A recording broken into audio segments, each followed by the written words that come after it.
There are some questions that mankind has been trying to answer for centuries, like are eggs good or bad for you, and what is paint made of? But the most important question that mankind has grappled with would have to be, how do we spice up turn-based combat? A lot of RPGs use this style of combat, where the player character and the enemies on the field take their turns making moves. But there's a problem that a lot of turn-based games have, and that's that it's very easy for someone to walk by and go, wow, that looks boring.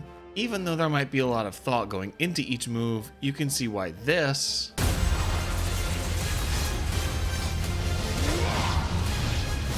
is a lot more exciting than this.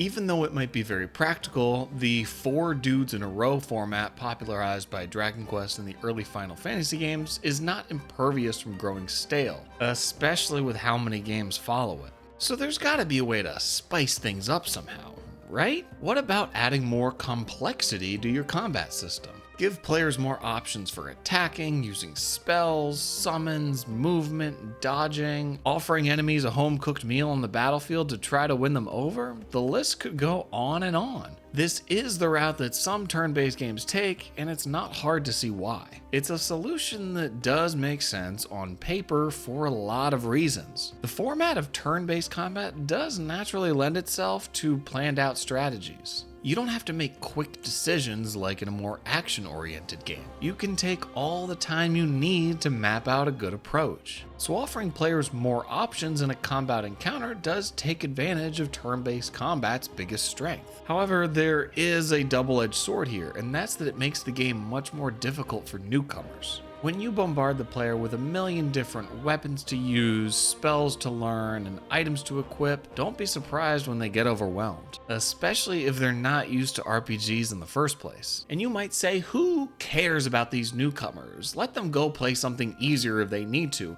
Give us RPG lovers all the complexity that we crave. Sure, you can look at it that way, and of course, not every game is for everyone. But you have to remember that no video game exists in a vacuum. There's also a very large business side of things to consider. Because the less approachable a game is for new players, the less it's going to sell. And the less it sells, that's the less of that type of game that will be made. You could have a turn-based RPG with the most in-depth combat system in the world, but if no one except for the most hardcore fans play it, it's probably going to be the only one of its kind.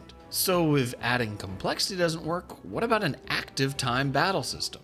Active time battles are where each character on the field has to wait a certain amount of time until they can make their move, and then they have to wait for the meter to fill up again. Think of it like a normal turn-based battle, except every character has to carry around an egg timer.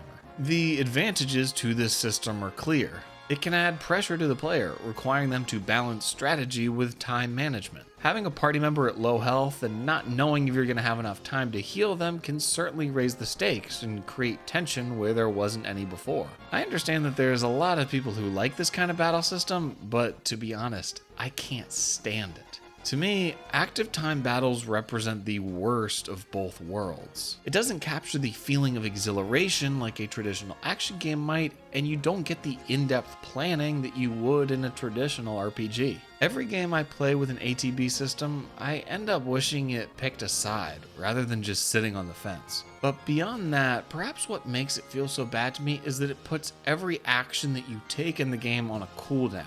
And cooldowns are one of my most despised mechanics in games. If you give the player a powerful action that you don't want them to just spam all the time, you should create trade-offs for using it, not just put on a timer that they have to watch like a rattlesnake.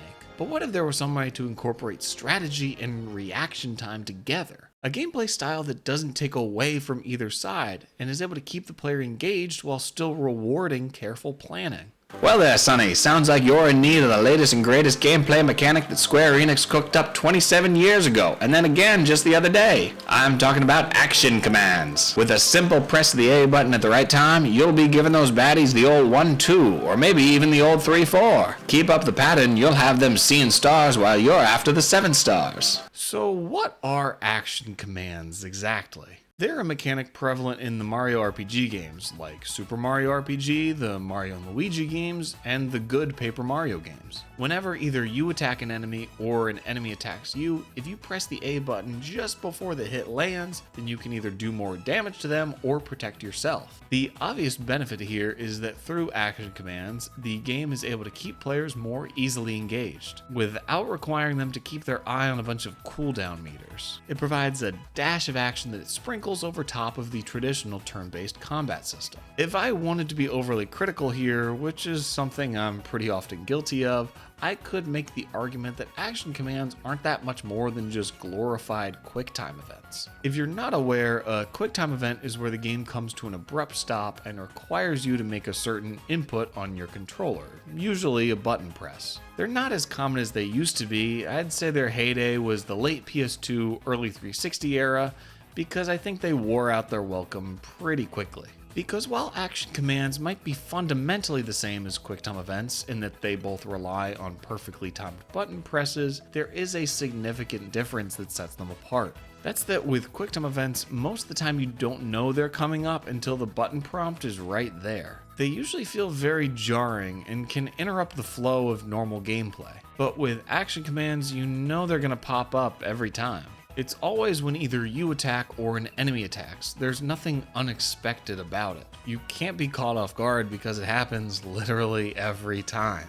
So I'd say action commands do a good job of keeping the player engaged in a way that a lot of traditional turn-based combat systems can't. Plus, the recent Super Mario RPG remake brings along some substantial improvements. The first is the quick exclamation point that pops up to alert you when it's time to press A. Initially, this might seem like it makes it too easy because it's telling you right when to hit the button. But the thing is, a lot of the attacks either you or the enemies do have wildly varying animations. The timing for each one isn't going to be consistent across all of them, so you don't want to be playing trial and error while trying to find the perfect time to press A for every single enemy. So this is a good solution. I will admit, this prompt does make the action commands a bit closer to QuickTime events, but I would say the pros outweigh the cons. The second big improvement is the ability to chain action commands together, with your current combo always displaying on the left side of the screen. This is a fantastic addition, and one I'm surprised we didn't see in a previous Mario RPG. Having the combo always shown to you is a great way to incentivize you to get it higher and higher by hitting more and more action commands. It's a perfect example of rewarding players for practicing and improving their skill, which is something that should be one of the 10 commandments of game design.